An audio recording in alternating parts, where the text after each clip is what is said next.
저희가 오늘 함께 보실 말씀은요, 디도서 2장 1절부터 8절까지의 말씀입니다. 디도서 2장 1절부터 8절까지의 말씀입니다. 저희가 한 절씩 교독하며 읽겠습니다. 2장 1절부터 8절까지요. 제가 읽겠습니다. 오직 너는 바른 교훈에 합당한 것을 말하여 늙은 남자로는 절제하며 경건하며 신중하며 믿음과 사랑과 인내함에 온전하게 하고, 늙은 여자로는 이와 같이 행실이 거룩하며 모함하지 말며 많은 술의 종이 되지 아니하며 선한 것을 가르치는 자들이 되고, 그들로 젊은 여자들을 교훈하되 그 남편과 자녀를 사랑하며 신중하며 순전하며 집안일을 하며 선하며 자기 남편에게 복종하게 하라. 이는 하나님의 말씀이 비방을 받지 않게 하려 함이라. 너는 이와 같이 범사에 내 자신이 선한 일에 본을 보이며 교훈에 부패하지 아니함과 단정함과 책망할 것이 없는 바른 말을 하게 하라. 이는 대적하는 자로 하여금 부끄러워 우리를 악하다 할 것이 없게 하려 함이라. 아멘. 오늘 믿음의 품격이란 제목으로 함께 말씀을 나누도록 하겠습니다. 아마 여러분들의 옷장에는 버리지 못하는 아주 오래된 옷이 있을 거예요. 내년에는 꼭 입어야지, 내년에는 꼭 입을 거야, 그러다 보니까 옷장에 오랫동안 이 간직된 옷들이 있을 거예요. 아마 그 옷에는 아마 사연이 있을 거라고 저는 생각을 합니다. 인생의 황금기라고 생각했던 시절에 나름 이쁘게 입었던 옷들이 아마 우리의 장롱 한켠에 자리 잡고 있을 거예요. 그쵸? 아마 이쁘지 않았다면 이미 버리셨을 거예요. 아마 의미도 없다고 하면 간직하지도 않았을 거라 생각을 합니다. 그게 아마 결혼 전에 입었던 옷일 수도 있고요, 결혼 전에 너무 이뻤던 옷일 수도 있고요, 또 아니면 한창 미모가 빛을 발하고 지금처럼 또 살도 안 쪘을 때의 옷, 그렇죠? 사이즈로는 전혀 들어갈 수 없는데 입을 수 있을 것만 같은 옷이 아마 있을 거라 생각을 합니다. 그 옷만 입고 나가면 사람들이 다 이쁘다고, 그거 어디서 샀냐고 이렇게 막 주목을 해주고 막 칭찬을 해줬던 그 옷이 아마 있으실 겁니다. 그렇죠? 있죠? 있어야 해요. 오늘 설교에 그게 맞아야 돼요. 있어야 해요. 있으시죠? 네, 많이 있을 거라 생각을 합니다. 여러분, 그런데 그때 기분을 생각하고 다시 입고 싶지만 아마 몸이 맞지 않는 경우가 있을 거예요. 그렇죠? 그래도 내가 이 옷을 죽기 전엔 입어보리라 라는 그 독한 마음으로 살을 쫙 빼가지고 그 옷을 딱 입었어요.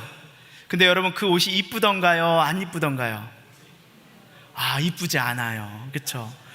그때는 그렇게 이뻤던 옷인데 다시 입으려고 하니까 그 옷이 그렇게 이쁘지도 않고요, 심지어 촌스럽기까지 하는 거예요. 그렇죠? 그런 것들을 느껴요. 그러면서 내가 이걸 그동안 간직했던 것이 괜히 마음이 섭하기도 하고 그런 마음이 드실 거라 생각합니다. 저도 어릴 적에는 몰랐는데요, 단순히 유행과 패션을 넘어서 이 나이가 들면서 나이에 맞는 옷이 있더라고요. 젊었을 때는 어떻게 어르신들 저런 옷을 입고 다니시지 라고 했지만 제가 그 나이가 되니까 그 옷이 저한테 어울리더라는 것이에요. 몸은 같아도 사람의 모습에서 보이는 그 나이와 그 나이에 맞는 옷이 있더라는 것이에요. 아무리 멋진 양복이 있더라도 20대 우리 젊은 전도사님이랑 목사님이 입는 그 허리 이렇게 쫙 들어가고 라인 들어간 양복을 제가 입으면 이쁠까요? 안 이쁠까요? 안 이뻐요. 어울리는 그 나이대에 그 양복이 있다라는 거예요. 이 40대의 그 중후한 멋을 드러내는 양복은 또 20대한테는 뭐예요? 아빠 양복 입고 온 것 같은 모습을 보여주게 되는 것이죠. 그래서 나이가 지긋하신데도 가끔 젊게 입고 오시는 20대 옷을 막 입고 오시는 분들이 있어요. 그렇죠? 막 체인도 달고 오시고, 할아버님이 그랬을 때 우리가 그걸 보면서 와, 멋있다라고 생각하지 않고 뭐라고 생각한 거예요? 네? 주책이라고요? 아이고, 어르신 죄송합니다. 제가 한 말이 아니에요. 그렇게 느껴지는 이유가 바로 그런 것이에요. 이 나이에 따른 옷에서부터 중년의 품격, 또 신사의 품격이 있듯이 우리의 믿음에도 품격이 있다라고 성경은 이야기를 합니다. 더 나아가 나이에 맞는 그 믿음의 옷, 그 모습이 있다라고 오늘 본문은 우리에게 이야기하고 있어요. 자, 오늘 본문은 적은 사도 바울은요, 신약에 무려 13권의 책을 집필하였습니다. 그리고 그렇게 편지 형식으로 적어진 서신서들은요, 일반 서신, 또 옥중 서신, 그리고 목회 서신으로 이렇게 나누어지게 돼요. 그 중에서 목회 서신은요, 교회를 세우는 목회에 도움이 되는 이 세부적인 사항들을 기록해 놓았습니다. 직분자들의 자격이나 자세, 또 역할과 그리고 책임까지도 담고 있는 것이 목회 서신이에요. 자, 그 가운데 우리가 오늘 보고 있는 이 디도서는요, 교회 안에서 늙은 남자와 또 늙은 여자, 중년 남자, 중년 여자 이렇게 얘기해 줬으면 좋았을 텐데, 늙은 여자, 늙은 남자 이렇게 좀 기분이 괜히 상하시죠? 네, 늙은 남자와 또 늙은 여자, 그리고 젊은 여자와 젊은 남자의 역할에 대해서 오늘 기록하고 있는데요, 아마 교회를 구성하는 핵심 축인 이 나이가 든 세대가 또 나이가 젊은 세대에 대하여 어떠한 권면을 해주어야 하는지를 우리에게 보여주고 있습니다. 바울은 연령과 성별에 따라서 신앙의 실천을 나누어서 우리에게 가르쳐주고 있지만요, 결국은 그 세대들, 나이가 많은 세대들이나 나이가 적은 세대들이 사실은 교회의 핵심적인 중추를 만들고 있는 사람들이잖아요. 그렇기 때문에 바로 바울이 들려주고 싶은 이야기는 어쩌면 세대에 따른 믿음의 차이보다도 교회 안에서 우리가 어떠한 공동체를 만들어야 하는지를, 또 어떠한 공동체를 그려가야 하는지를 우리에게 보여주고 있습니다. 자, 첫 번째, 바울은 먼저요, 디도에게 이렇게 말을 전하며 시작을 하죠. 오늘 보면 1절 말씀인데요, 한번 같이 읽어보도록 하겠습니다. 1절입니다. 오직 너는 바른 교훈에 합당한 것을 말하여, 이렇게 이야기하고 있어요. 여러분, 바울이 말한 첫 번째 바른 공동체가 되기 위한 조건이 여러분 무엇이었어요? 바른 교훈에 합당한 것을 말하라 라고 이야기하고 있어요. 이 당시에 디도가 사역했던 이 그레데 지역은요, 이방신과 영지주의가 판을 쳤던 그러한 곳이었어요. 그래서 그레데를 가리켜서 뭐라고 얘기했냐면 거짓의 도시다 이렇게 얘기를 해요. 탐욕의 도시다 이렇게 얘기해요. 쾌락의 도시가 바로 그레데 지역이었단 말이에요. 그래서 디도서 1장 12절에 보면 이렇게 이야기하는데요, 그레데인들은 항상 거짓말쟁이며 악한 짐승이며 배만 위하는 게으름뱅이다 이렇게 이야기하고 있어요. 심지어 하나님을 거짓으로 전하고 있는, 그러나 하나님을 믿지만 행위로는 부인하는 영지주의자들은 거짓 가르침을 통하여 그들의 가정이 무너지게 되었고요, 또 그리스도인들에 대한 비판이 그래서 끊이지 않게 되었어요. 거짓 교사들이지만 그들이 생각할 땐 그것도 그리스도를 전하는 학문이라고 생각했기 때문인 것이에요. 싸잡아가지고 모든 기독교인들은 옳지 않다라고 생각하는 그런 것들이 그 당시에 그레데 지역에 퍼지게 돼버린 거예요. 바울은 이런 그레데에 하나님의 바른 공동체를 세우기 위해 먼저 지켜야 할 것이 있다라고 이야기해요. 그것이 첫 번째가 뭐예요? 바른 교훈에 합당한 것을 가르치라 이렇게 이야기하고 있습니다. 여러분, 삶의 변화는 어떤 방법과 수단이 아니라 여러분 뭐예요? 바른 가치에서부터 출발하는 것이죠. 이 영지주의자나 이방신들이 가지고 있는 거짓된 가치가 아니라 하나님의 바른 말씀을 가지고 너의 삶을 돌아보고 너의 가정을 돌아보아야 한다라고 이야기하고 있는 것이에요. 세상의 가치와 풍조, 유행이 아니라 하나님의 말씀을 기준으로 삼고, 그리고 그 안에서 온전한 그리스도인의 공동체의 모습을 찾아가기 위하여 너희는 노력하라 라고 이야기하고 있습니다. 자, 그렇다면 바울이 말하는 이 바른 교훈에 합당한 것을 따라서 사는 삶은 무엇일까요? 먼저 이 남자에 대해서 이렇게 이야기하고 있어요. 늙은 남자, 장년의 남성들에 대해서 성경은 이렇게 이야기하는데요, 2절 말씀 한번 같이 읽어보도록 하겠습니다. 늙은 남자로는 절제하며 경건하며 신중하며 믿음과 사랑과 인내함에 온전하게 하고, 이렇게 이야기하고 있어요. 여러분, 당시에 늙은 남자는요, 아마 오늘날의 60대 정도의 나이대가 아닐까라고 생각을 합니다. 먼저 그들에게 성경에서 뭐라고 말해요? 절제하라 라고 이야기하고 있어요. 절제하라 이렇게 얘기하고 있어요. 이 나이에서는요, 내가 바라고 원하는 것만을 하는 것이 아니라 내 생각과 내 기준과 내가 원하는 것들만 하는 것이 아니라 두루두루 주위를 살피며 신중하게 절제하는 모습이 필요하다라는 것이에요. 그래서 여러분, 논어를 보면요, 논어에 보면 50을 가리켜서 뭐라고 얘기합니까? 지천명이라고 이야기하죠. 지천명, 하늘의 뜻을 깨달아 하는 나이라는 것이잖아요. 그때 되면 내가 내 삶을 입신양면하기 위해서 사는 것이 아니라 그때 되면 하늘의 뜻이 무엇인지를 깨닫게 된다라는 것이에요. 자신의 소유와 자신의 욕심으로 살아가는 것이 아니라 이제는 절제하는 마음을 배울 수 있다라고 이야기하지 않습니까? 동일하게 성경에서도 그렇게 이야기하는 거예요. 늙은 노인들아, 절제하라. 너희의 분냄과 너희의 마음과 또 너희의 이기심으로 살아가는 것이 아니라 이제는 두루두루 살피며 신중한 마음으로 자신을 절제하는 인생을 살아야 한다라고 이야기하고 있습니다. 그것이 바로 절제와 경건, 신중의 모습이죠. 자, 두 번째로요, 믿음과 사랑과 인내를 가지라, 이렇게 이야기하고 있어요. 자신의 기질과 성품대로 사는 것이 이제 아니고 하나님의 성품으로 변화된 우리가 살아가야 될 감정이 무엇이에요? 믿음, 사랑, 인내, 곧 소망 가운데 그것을 지키며 살아가는 것이라고 이야기해요. 믿음 안에 거하며 내가 받은 은혜를 기억하고요, 다른 이들과 사랑을 나누는 삶을 살아야 한다라고 이야기하는 겁니다. 또 그들을 긍휼하게 품어주는 마음이 인내하는 마음 가운데서도 있는 거예요. 예수 그리스도의 재림을 기다리는 그 인내도 있지만 우리가 누군가 타인을 받아들일 때 그들을 품어줄 수 있는 인내도 있어야 한다는 거예요. 그리고 다른 관점에서는 아까 말씀드렸던 것처럼 하나님의 뜻을 기다리는 이 소망과 인내의 자세를 늙은 노인들아, 남자들아, 너희는 그것을 가지고 있어야 한다라고 이야기합니다. 이처럼 늙은 남자들이 가져야 될 것은 뭐예요? 바른 방향을 바라보고 그 바른 방향 안에서 그리스도의 공동체가 하나가 되기 위하여 노력하는 인생을 살아야 한다라는 것이에요. 자, 그렇다면 이 말씀과 관련된 예화가 하나 있죠, 여러분. 예전에 그 황희정승에 대한 이야기 기억나십니까? 네, 황희정승이 어느 날 있는데 종 두 명이 이렇게 와가지고 막 싸우더래요. 그러더니 종 두 명이 와가지고 황희정승한테 얘기하는 거예요. 제 말 좀 들어보십시오. 이 사람은 요게 잘못되고 이렇게 해서 우리가 싸우게 됐습니다. 혼내주십시오 라고 얘기했어요. 그랬더니 또 다른 종이 와서 뭐라고 얘기해요?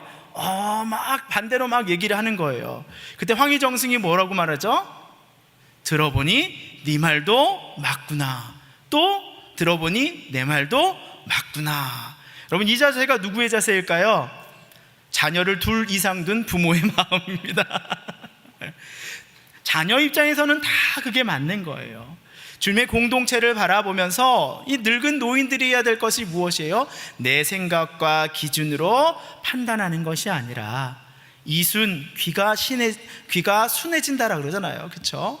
여러 사람들의 이야기를 듣고 또 가장 합당한 것을 찾기 위하여 신중하고 절제하는 모습을 보여주는 것이 어른의 모습이다라고 성경은 이야기하고 있는 거예요.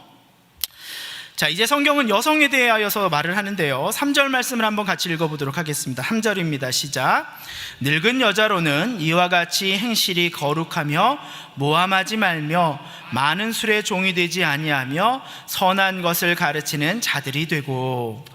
여러분, 바울은요, 늙은 여성에 대하여 말하기를요, 행실이 거룩하며 모함하지 말며 술의 종이 되지 말라라고 이야기합니다.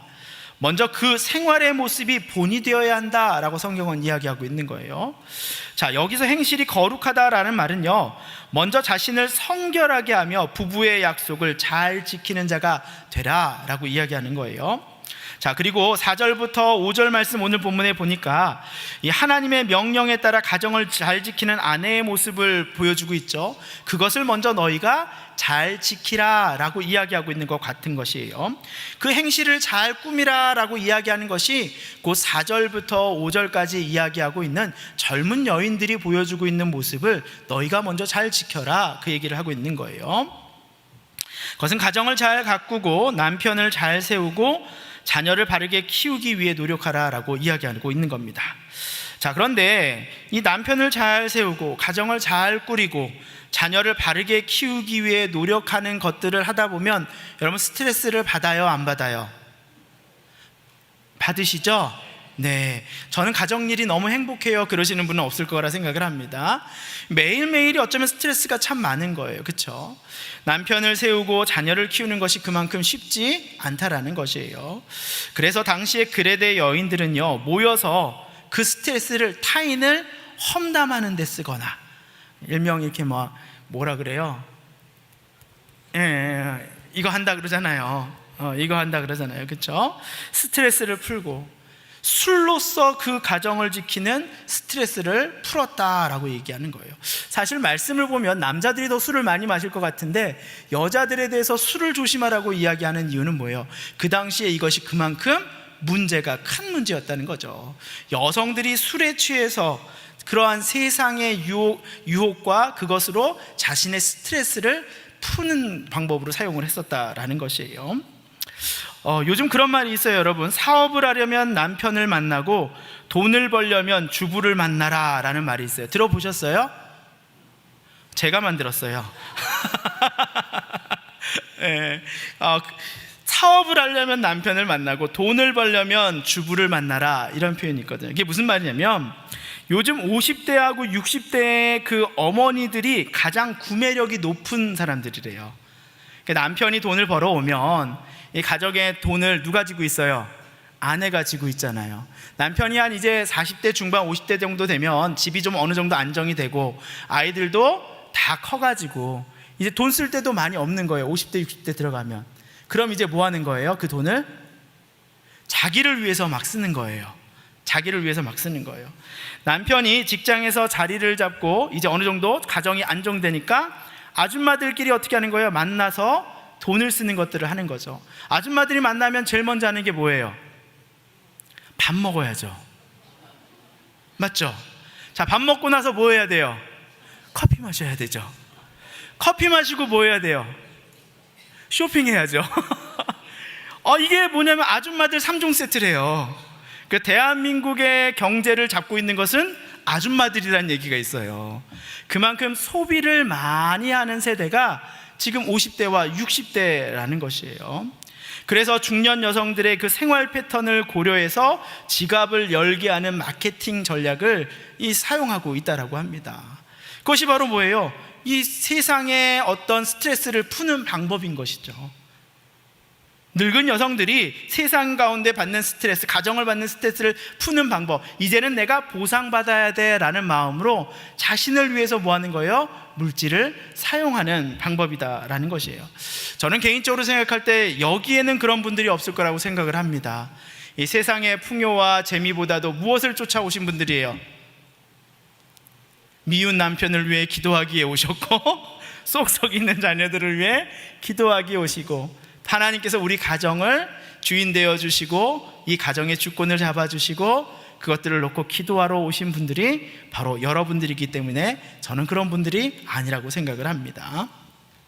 여러분, 바울이 늙은 여인들에게 권면하는 것은 결국 무엇입니까?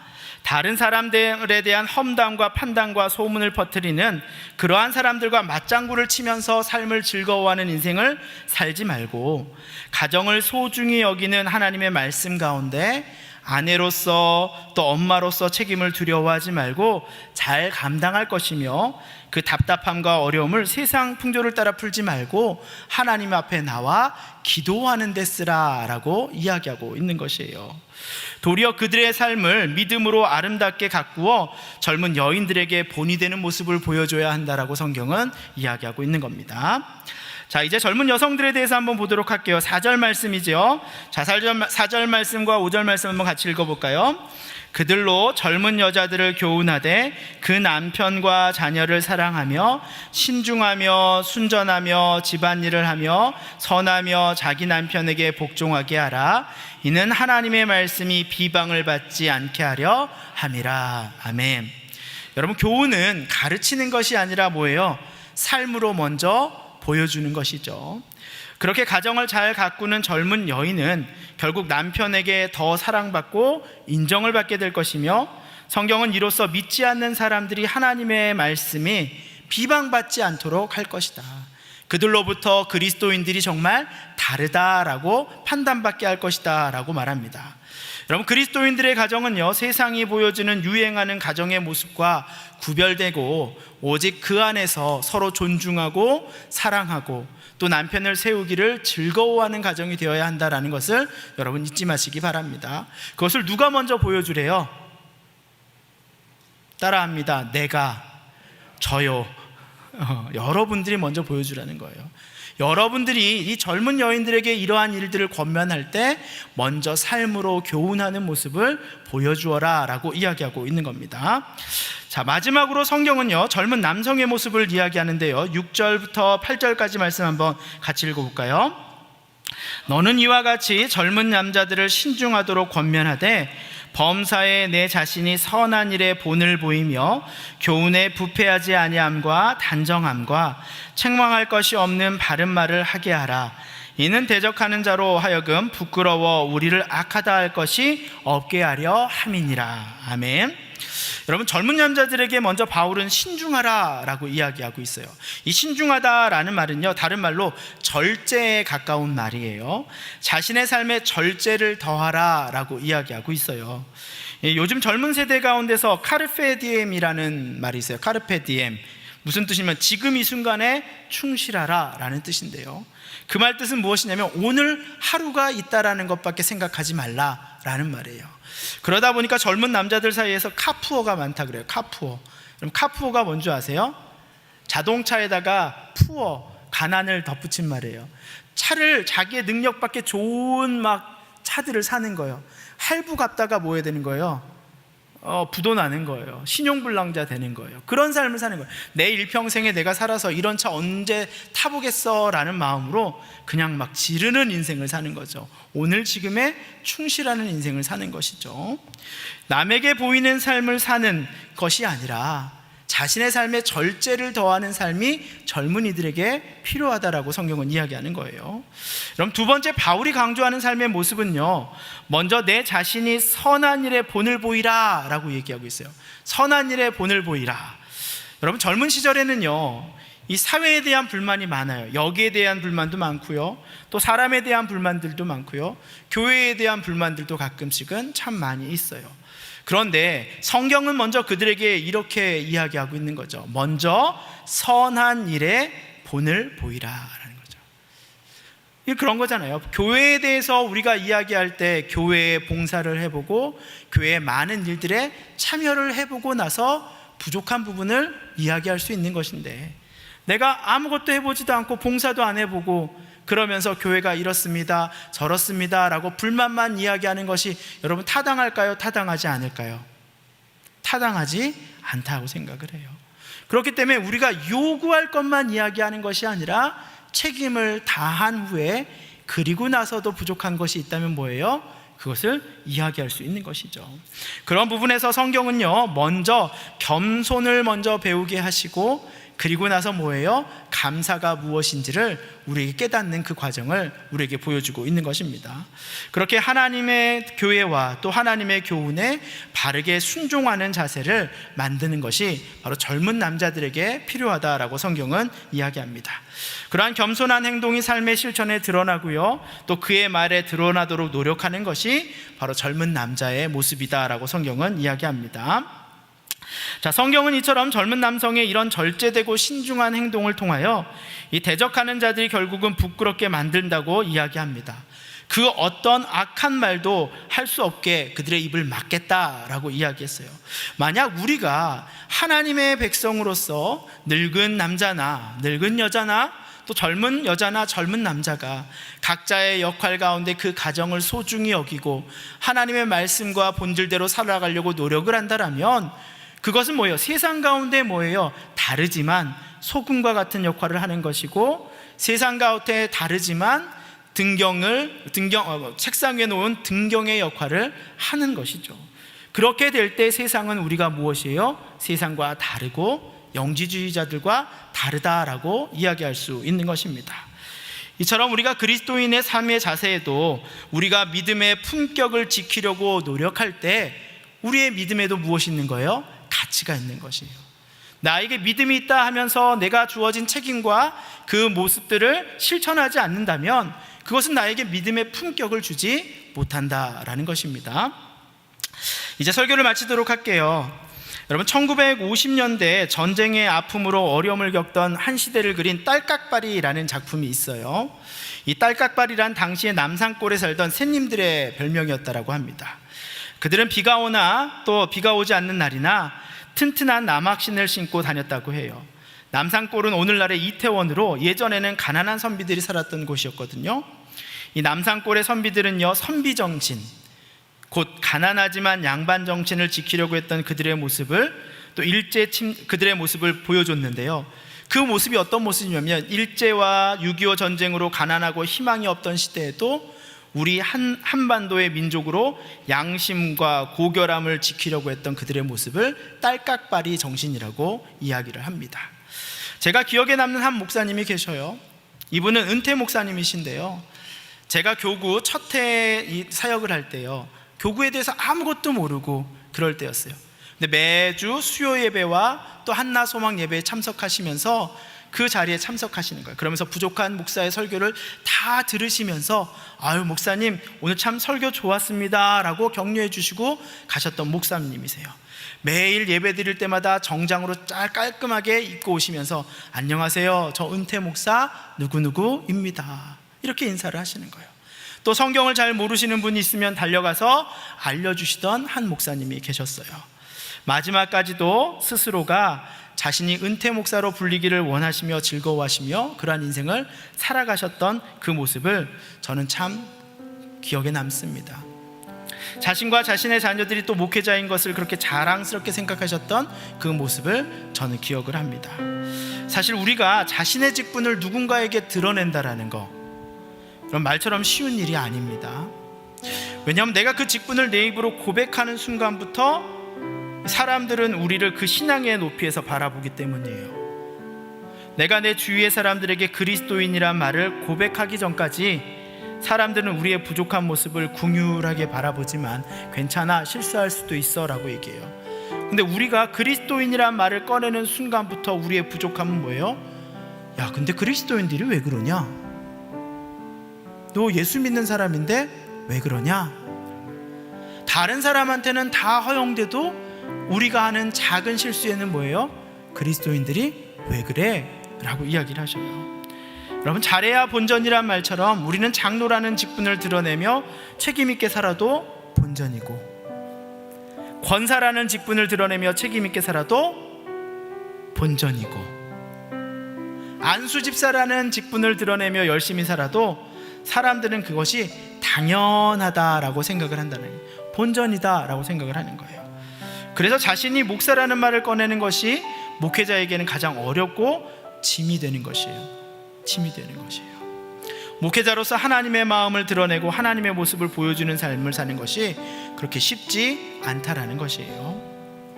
그러나 언제나 말끔하게 자신을 단정하고 세우고 예배에 대한 그 말씀에 대한 열의를 꺾지 않으면서 사셨던 그 목사님의 모습을 보며 저는 왜 딸깍바리의 인생이 그렇게 생각이 나는지 모르겠습니다. 우리가 이 세상의 가치 가운데 그냥 그대로 그냥 다른 사람들과 똑같이 살아가는 것이 아니라 내가 이 땅 가운데 그리스도인으로서 하나님께 부름받은 자로서 내 직분과 내 자리에 맞춰서 내 나이에 맞춰 신앙의 아름다운 품격을 만들어가고 있는지를 한번 돌아보게 되는 것이죠. 내가 그 신앙의 품격, 믿음의 품격을 지키면서 이 땅 가운데 살아갈 때 세상은 우리를 다르다 말할 것이고 세상은 우리를 존경하게 될 것입니다. 그러한 믿음으로 살아가면서 세상 가운데 그리스도의 참된 자아상을 전달하면서 살아가는 우리 동산의 귀한 성도님들이 되기를 축복합니다. 아멘. 이 시간 한번 같이 찬양하도록 하겠습니다.